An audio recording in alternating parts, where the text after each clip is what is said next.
What is up, side hustlers, entrepreneurs, business builders, and dream makers? Welcome to Study Your Side Hustles Podcast, episode 22. I'm so glad to be here with you guys today. And today we're going to be talking about something really cool, which is if you ever heard the phrase, the fortunes in the follow-up, we're going to talk all about that. Before we dig into it, I want to give you guys a quick life update because I've been sharing this story with you guys so far. I figured I'd keep sharing it with you. So you know that Ford Explorer that we bought that I was working on myself, that I was trying to fix, and I was like, oh yeah, I'm going to replace the hub, the wheel hubs, and I'm going to replace the intake manifold, and it's going to be great. It's going to be great. I'm going to replace the spark plugs. It's going to be great. Well, I did everything that I could, and then I had to take it to a shop. And so we got it back from the shop today, and it runs, and it's great. And we still ended up with some money in the bank, and so win. Awesome. And I just wanted to share that with you guys that we now have a working vehicle that is ours. Now we got to register it, get it through emissions tests, that kind of stuff. But finally, it runs smoothly. And that was such a huge blessing that the first shop we took it to, they quoted us some outrageous prices, which is why I was doing it myself.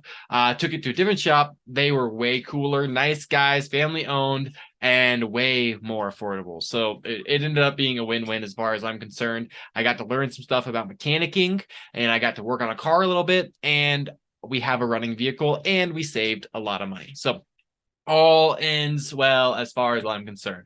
That being said, let's get into the topic of today's show, which is all about the fortune being in the follow-up. I want to read you something. Where'd my book go? Where'd my book go? Where, oh, where is this book? To have this conversation, I want to start with a prompt. I want to read you guys something from the one-page marketing plan. That's from a guy named Alan Dibb.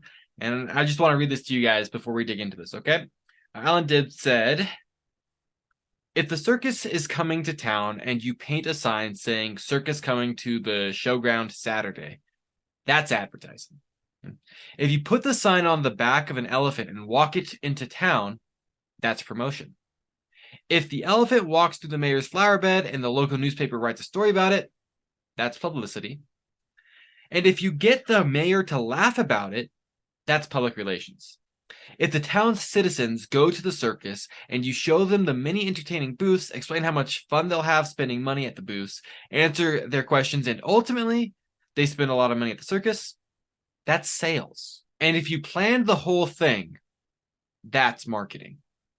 So marketing is strategy, right? If you don't have strategy, then all you're really doing is talking about tactics. Marketing is the big picture strategy. It's one of the things that to do marketing appropriately, you actually have to step back. You can't do marketing while working in a business. Marketing is one of those things that you do working on a business. And that's a strategy, and that's the big picture, drawing out what exactly am I doing? What is the plan? And so kind of the points that you would walk somebody through when building a marketing plan, you'd want to walk them through who their target market is, what their messaging is like to that market, what media platforms they're going to be using, what their lead capture system is going to be, how they're going to nurture the leads, how they're going to convert those leads to sales. Then you're going to talk about how you deliver a world-class experience. You're going to talk about how you increase your customer lifetime value. And finally, you're going to talk about how you turn your customers into raving fans so they start referring people to you. And those are kind of like the 9 points. At the very least, those are the 9 points that Alan Dibb uses. And for the most part, that's a marketing plan, would walk you through that pathway. Of those 5 points, what we're zeroing in on right now is point number 5, which is the lead nurturing system.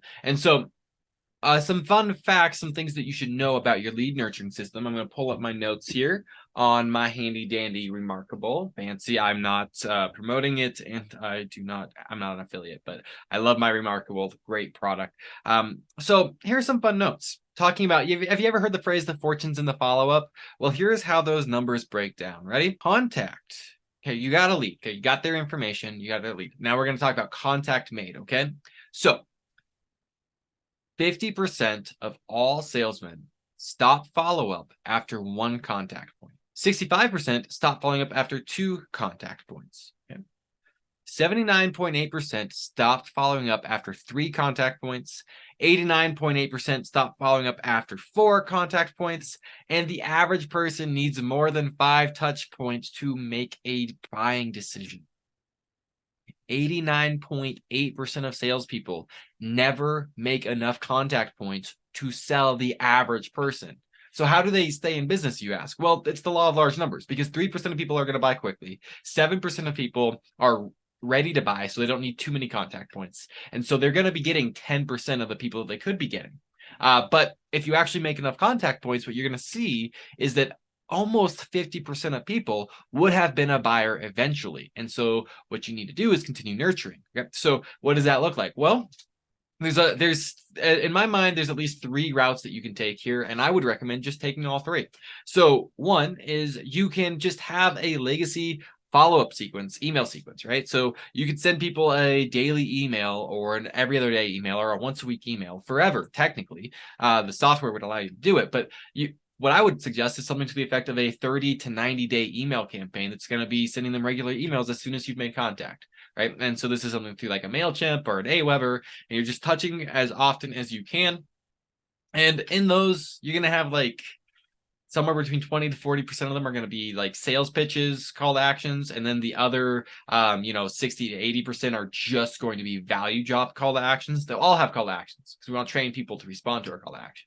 But only 20 to 40% of them are call to actions that have anything to do with paying you. So that's one. The second one that I would highly recommend using is something to the effect of, we would steal this from like the realtor world, something like an 8x8 campaign is what they typically are called. And these are touch points that you would put somebody into a CRM for. So you have your ESP, your email service provider, that's sending these daily emails for a month to 3 months. And then you're going to send daily email blasts after that manually. We've talked about that on another episode, I'm pretty sure.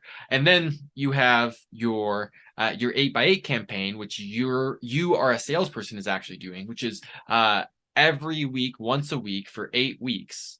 You're going to do a personal touch point on that lead. And so those personal touch points can be things like sending them a physical card, can be things like a quick text message, can be things like sharing an article that you think would be valuable to them, their specific industry. Those types of follow-up touch points. You can gift them things. You could gift them coffee or a gift card to a Starbucks or things like that. And all you're doing, the 8x8 campaign, right? So if the emails, 20 to 40% of them are call to actions. The 8x8 campaign, 0 of them are call to actions. The only thing they do is that they have something in them that reminds the person how they know you by referencing your company. And that's it in the 8x8 campaign. And then the third one, which I'd also recommend doing, is something that's actually, in a way, easier than the 8x8 campaign, which is after someone's exited an 8x8 campaign, then all you do is every single month, we have a national holiday.